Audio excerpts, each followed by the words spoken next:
E aí, povo, tranquilo? Eu tinha prometido que eu ia fazer um vídeo só sobre Saxes.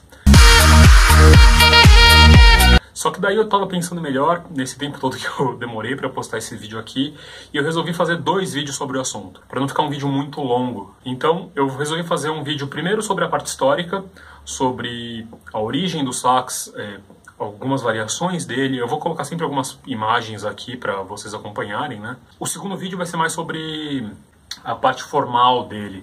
Então, como que você define uma faca como sax ou não. Hoje é mais um vídeo sobre a história desse tipo de faca, ok? O sax, como a gente conhece, como a gente considera uma faca como um sax, ele surge lá por volta do século V.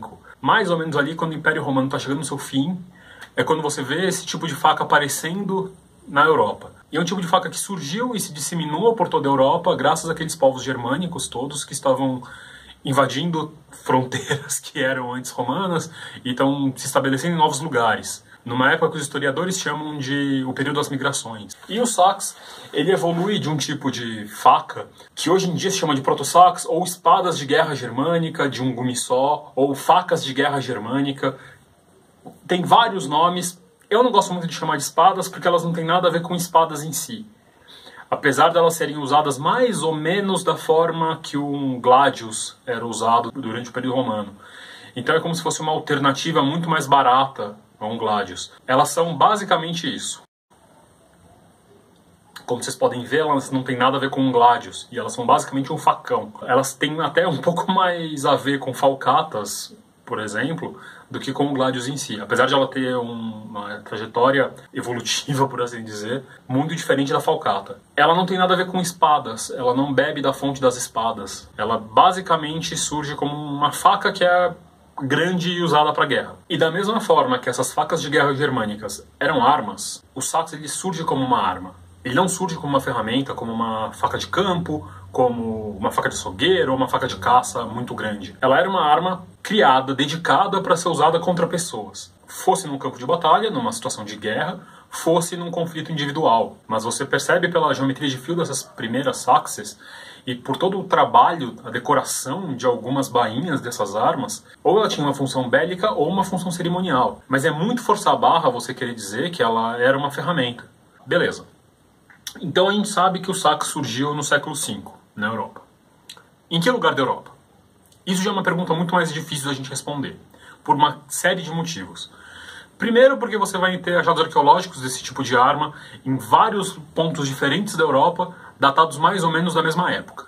Então isso já dificulta você saber qual foi o primeiro. Segundo, porque a gente está falando de um período de muita agitação na Europa. Com a queda do Império Romano do Ocidente, surge um vazio de poder em várias das províncias que antes eram território romano. E todo mundo quer ocupar esse vazio, mesmo porque está muito mais fácil agora. Antes, você tinha uma legião que podia se deslocar através do Império inteiro para defender regiões que estivessem sendo invadidas. Agora você não tem mais isso, você não tem mais uma coisa unificada.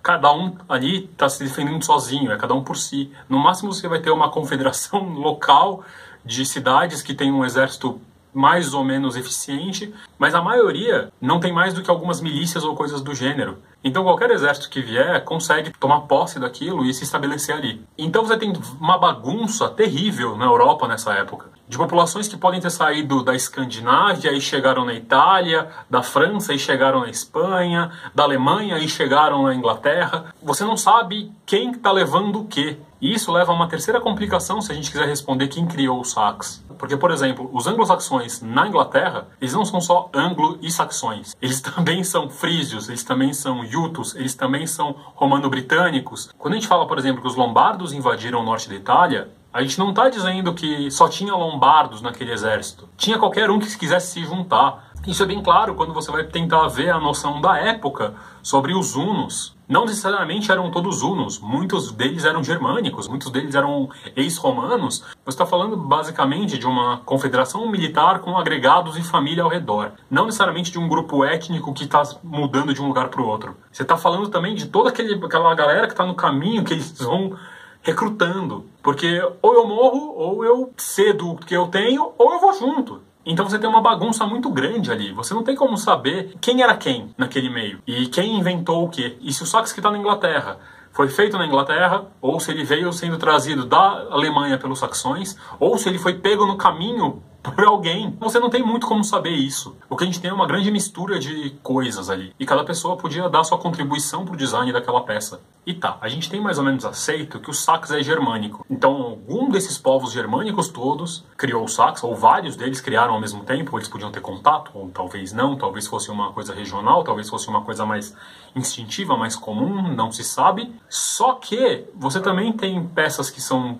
análogas ao sax, sendo criadas por tribos que não têm nada de germânico nelas. Por exemplo, tem um grupo de saxes em Elblag. Bebem muito das influências do sax, mas elas têm características próprias. Por exemplo, se você quebra ela no meio, ela tem a geometria de fio dela, a seção dela, é em forma de T, e não em forma de um triângulo, de um V. Eu vou mostrar aqui como que elas eram para vocês terem uma ideia. Agora, existem muitos arqueólogos que chamam esse tipo de arma de sax, e com certeza elas não eram chamadas assim na época, porque essas saxes são o grupo de Elblag. Elblag é uma cidade na Polônia, e dada a localização, com certeza o nome que a população local dava para esse tipo de arma era outro, era um termo local, um termo regional, no idioma deles, e não sax, que é uma palavra que tem uma outra origem. E aí que vem o papo de nerd, né, que a gente vai falar de linguística um pouquinho. A gente não tem certeza de quando o termo sax foi primeiramente usado para esse tipo de arma. Provavelmente as armas anteriores já eram chamadas de sax e o termo foi só adaptado depois que aqueles tipos de facas de guerra caíram em desuso. Porque sax vem do proto-germânico sach, que vem do proto-indo-europeu sec. Sec, inclusive, dá origem na língua portuguesa seção, seccionar. Então, sec significa cortar, mais ou menos. E sax significa simplesmente aquilo que corta, coisa que corta. Então, de um ponto de vista da língua proto-germânica, uma espada é um sax, um machado é um sax, uma faca é um sax. Qualquer coisa que corte é um sax. Um disco de corte de esmerilhadeira é um sax, porque ele secciona, ele corta. Mas é óbvio que quando chega no século V, pelo menos, a gente já não está mais falando de um proto-germânico, dessa origem da palavra que significa cortante, e a gente já está falando para um termo especializado, dedicado. E a primeira vez que esse termo é visto escrito é na história dos francos, lá pelo final do século VI, escrita pelo Gregório de Tours.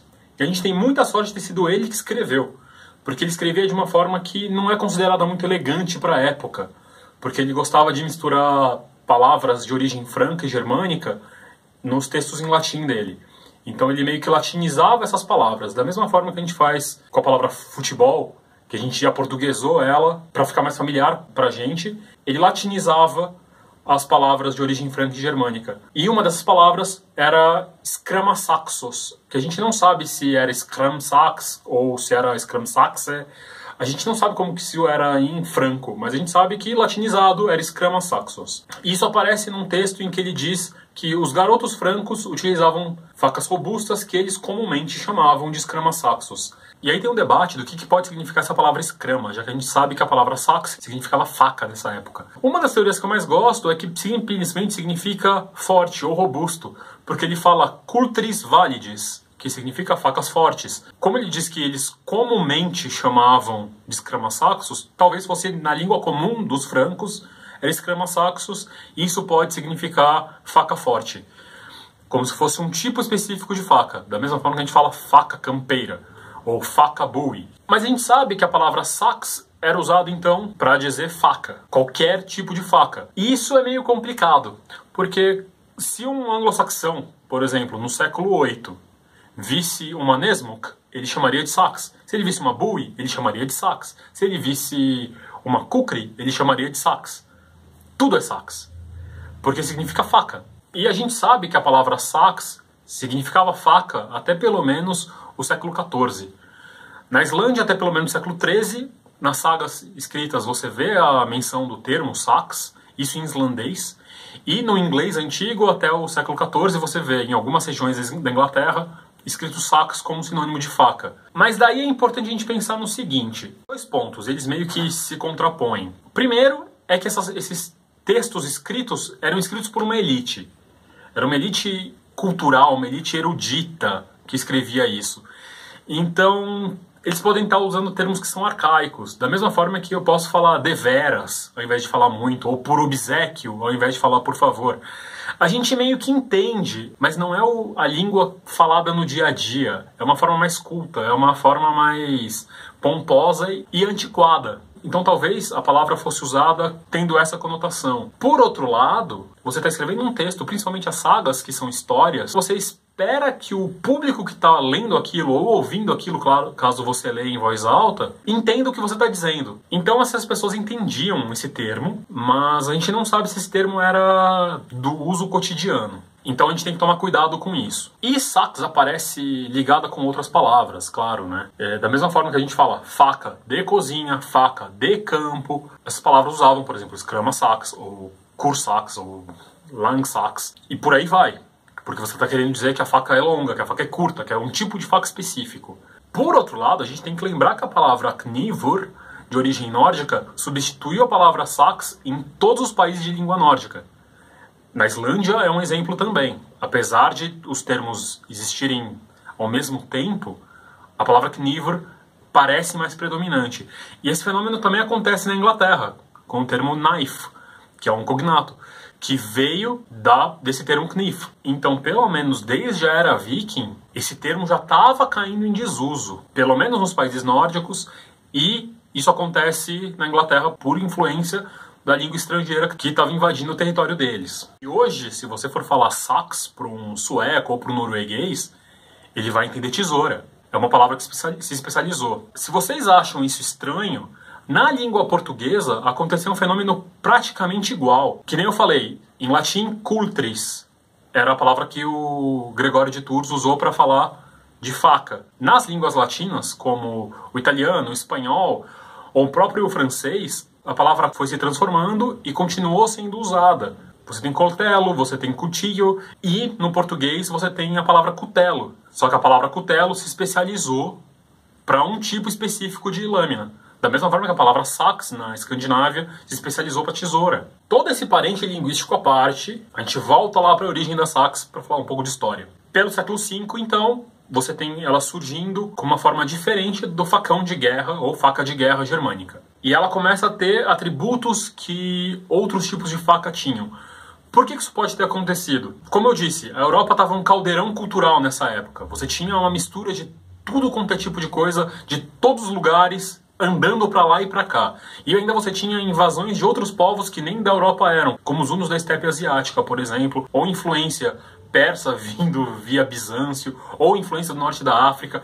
Então você tinha várias coisas acontecendo ao mesmo tempo. Claro que você tem influências externas que são menos relevantes para o desenvolvimento desse tipo de faca, mas você tem várias diferenças culturais internas se chocando e produzindo coisas novas. E provavelmente o sax foi uma adaptação daquelas facas de guerra germânicas com métodos de construção de outros tipos de faca de outras regiões. Sem contar técnicas de produção, obtenção e refino de ferro e aço que nesse momento estão borbulhando pela Europa. Então, com uma melhor qualidade de material, você não precisa de uma construção tão robusta como eram essas facas de guerra germânicas. E no momento em que a qualidade mínima ainda é melhor do que aquilo, você pode diminuir o gasto e o uso de material para você fazer uma espiga mais fina, uma peça que não precisa ser necessariamente o que a gente chama de full tang hoje. Claro que isso é só uma teoria, isso é só uma hipótese. Mas enfim, surge uma tendência do sax entre o século V e VII, dele ficar cada vez mais longo, mais largo, mais espesso e, consequentemente, mais pesado. Até um ponto que eles viram praticamente espadas, de tão longos que são. Existem saxes de quase 1 metro de comprimento, se você considerar o cabo. Geralmente o cabo é muito longo, o que não significa que seja uma arma de 2 mãos, tá? Acontece que se você tem uma arma muito pesada com um cabo muito longo, você tem menos chance de que ela saia voando da sua mão. Eles chegam até a ter construções, às vezes, que lembram as de espadas, só que com guardas e pomos mais estreitos e cabos mais longos. E às vezes na mesma moda das espadas. Os últimos saxes escandinavos, por exemplo, alguns exemplos da Noruega, eles têm exatamente uma empunhadura, o hilt, de uma espada, como vocês podem ver nesse aqui. E, por outro lado, no Tesouro de Staffordshire, existe uma guarda muito bem trabalhada de um sax, que você sabe que é um sax pelo vazado que existe, que é única. E por que eu digo que até o século VII isso acontece? Porque no século VII você vê o que é o chamado long sax, ou sax longo. E o long sax são esses saxes que chegam até mais ou menos 1 metro, e eles são muito bem feitos. Ou eles são mais estreitos na altura, na largura da lâmina, ou na espessura eles são mais finos. Já tem materiais melhores. Você percebe alguns feitos com o pattern welding e por aí vai. Você vai vendo que são armas muito bem feitas. Eles não são mais facas grandes para compensar a ausência de uma espada. Eles são a sua própria arma e feitos com as mesmas técnicas de espadas. Mesmo assim, ainda são mais espessos do que espadas, ainda tem uma geometria de fio diferente de uma espada, eles são completamente diferentes, eles têm um desenvolvimento distinto, na maioria dos casos, já vou chegar lá, mas o desenvolvimento tecnológico, as técnicas, os materiais usados, são tão bons quanto os que são usados em espadas. Então eles são armas de prestígio, tanto que muitas vezes você vê saxes e espadas juntos em achados arqueológicos, na mesma tumba, por exemplo, como vocês podem ver. E isso com certeza não era um trabalho pobre para você substituir uma espada que você não tem. Era uma arma de prestígio mesmo naquela época. Inclusive, isso eu nunca encontrei a fonte desse argumento, mas eu já vi historiadores e arqueólogos muito competentes usando esse argumento, que é a noção de que o sax representava a liberdade de um homem. Então, se você tem um sax, você é um homem livre, você não é um escravo ou um subalterno. Sem contar que a questão de você portar armas, você ter armas, era não só um direito do homem livre, como um dever do homem livre. Porque assim, um rei poderia te convocar para uma guerra. Se você fosse um homem livre e não tivesse armas para se defender, ou defender sua família ou sua terra, provavelmente iria negar se um rei te chamasse, e isso ia ter consequências. Então, o sax era um símbolo de status, mesmo que ele fosse o mais simples e mais rústico possível. Bom, depois do século VII, que é onde o sax atinge seu ápice, quando chega no século VIII, ele aparentemente começa a cair em desuso. Por que eu falo aparentemente? Porque a gente tem alguns dados maquiados devido ao que estava acontecendo na Europa nessa época. A Península Ibérica, no começo do século VIII, foi invadida pelos muçulmanos. Os muçulmanos levaram suas armas e sua cultura e sua concepção do que é uma arma para o lugar, e é natural que o sax deixou de ser produzido ali. Ele deixou de ser eficiente e deixou de ser visto com bons olhos porque você está com uma outra cultura sendo imposta naquele lugar. No que hoje é a Alemanha e a atual França, você tinha o reino dos francos ali. E, no período carolíngio, foi proibido que os mortos fossem enterrados com armas.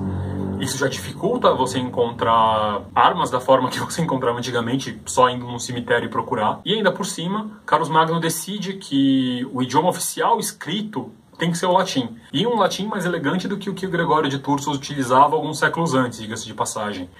Então, as espadas curtas, as lâminas curtas, eles simplesmente chamam de gladius nos textos. Então, o termo deixa de ser escrito e você ainda tem uma redução dos contextos em que isso poderia aparecer, e daí você tem armas que vão ficando gastas e que são recicladas. É mais difícil você encontrar o sax. Então você tem um dado que é maquiado. Não significa que as pessoas estão parando de usar. Significa que você está deixando de encontrar. Ou que as pessoas estão deixando de produzir, não porque a arma não está eficiente, mas porque as pessoas não estão mais ali. Como, por exemplo, na Península Ibérica. Você não tem mais uma população germânica. No caso dos visigodos produzindo armas, você tem populações agora com outra origem cultural, outra bagagem. Curiosamente, nas Ilhas Britânicas, você vê que o long sax chega mais tarde e que essa moda começa a pegar numa outra época. E é onde o sax permanece por mais tempo. Ele desenvolve características locais próprias, como, por exemplo, o que a gente chama de dorso quebrado, que é próprio das Ilhas Britânicas. Isso não é visto em quantidade fora dali. Tanto o sax talvez não tivesse caído em desuso no continente, existe o que é atribuído ao Carlos Magno, a faca de caça do Carlos Magno, que nada mais é do que um sax com dorso quebrado, provavelmente de origem anglo-saxônica, que havia um intercâmbio muito grande entre a região da Cantuária e aquela parte próxima do Canal da Mancha, do que hoje é França. E por mais que esse sax talvez não pertencesse a Carlos Magno, ele certamente pertencia a uma elite social franca, uma elite social carolíngia. E se a elite social está usando uma coisa, ela gera moda entre aquelas pessoas que estão abaixo dela. Então as pessoas vão tentar copiar aquilo e manter aquela tradição. Da mesma forma que quando alguma pessoa famosa hoje aparece com algum tipo de joia, existem várias bijuterias iguais inundando o mercado. Ou da mesma forma que existem pessoas que colocam um adesivinho simulando câmera em outros celulares para fingir que é um iPhone. As pessoas copiam o que a elite social está produzindo. É comum. Então, eu não acredito muito que o sax tenha caído completamente em desuso. Mas, por outro lado, a gente não pode especular como que eles seriam. Porque um fato é, a gente não tem cultura material desse período que suporte o uso do sax. E nem cultura escrita. Pelo menos no continente, eu digo. Você vai ver isso nas Ilhas Britânicas. Tá, mas por que falam tanto que o sax é uma arma viking? Pois é. Na prática, não é. Provavelmente algumas populações escandinavas ainda usassem o termo sax para designar qualquer tipo de faca nessa época. Como a gente sabe nas sagas, isso acontece, mesmo sendo posteriores. Então é possível. Só que a gente sabe que a palavra principal era knifr, que é um cognato do knife.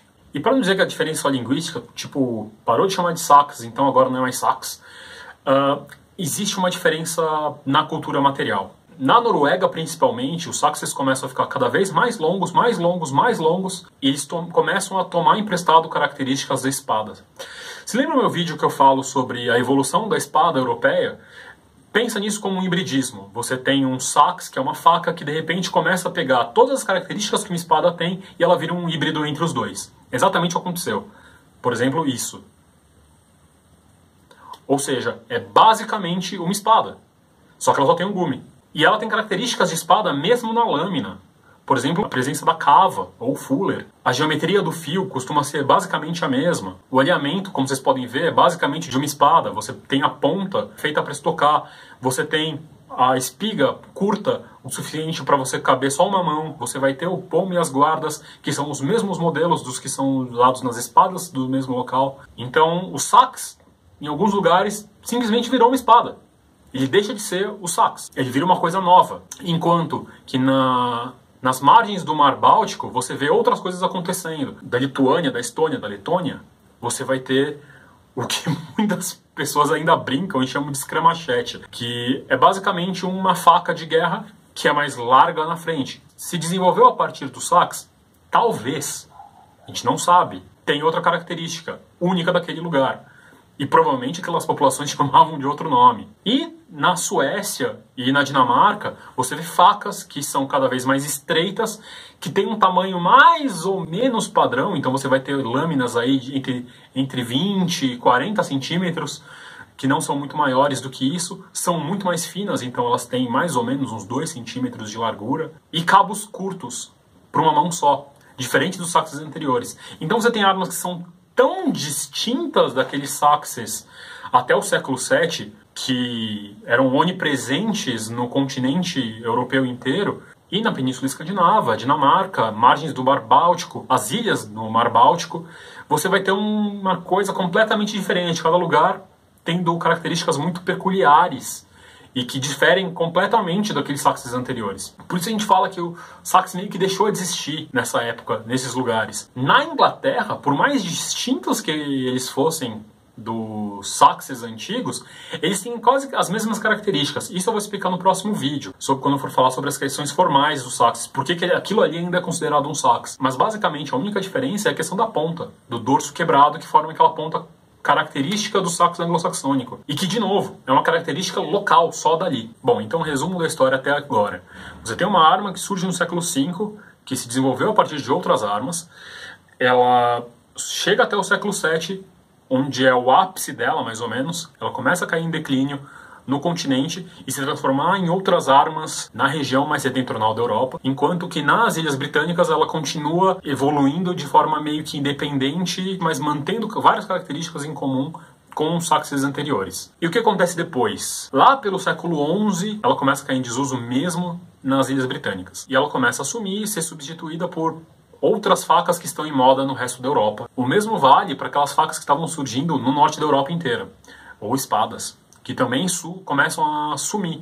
E você tem uma moda na Europa de lâminas que começa a chegar nesses pontos. Você tem uma Europa mais ou menos uniformizada. E lá pelo século XII, essas facas caem em desuso completamente. Você ainda vai ter alguma coisa ali, algumas facas pequenas que lembram um pouco os saxes, e depois você tem facas que possuem outras características, têm outras construções, e por aí vai. Então essa é mais ou menos a história do sax, de uma forma bem reduzida, bem resumida, só para dar um certo embasamento para quando eu for falar das questões formais delas, para vocês entenderem onde que esse negócio surge, como que esse negócio surge, por que que esse negócio surge, de uma forma simplificada, claro, para vocês não imaginarem que é uma faca que surgiu de uma chocadeira e, sim, pegou e espalhou. E para vocês terem uma noção de que isso não é uma faca viking. Porque, como eu disse, ela surge no século V e passam a cair em desuso lá pelo século XI, enquanto que a era viking começa no século VIII, no finalzinho do século VIII, e termina no século XI. Então a gente está falando de uma faca que existe desde bem antes dos vikings e ainda continua existindo tempos depois. Portanto, não dá para associar o sax só aos vikings. Por razões que eu vou explicar no próximo vídeo, hoje em dia a gente não considera as facas que os vikings usavam tipicamente como saxes. Mas no popular até dá para abrir uma exceção.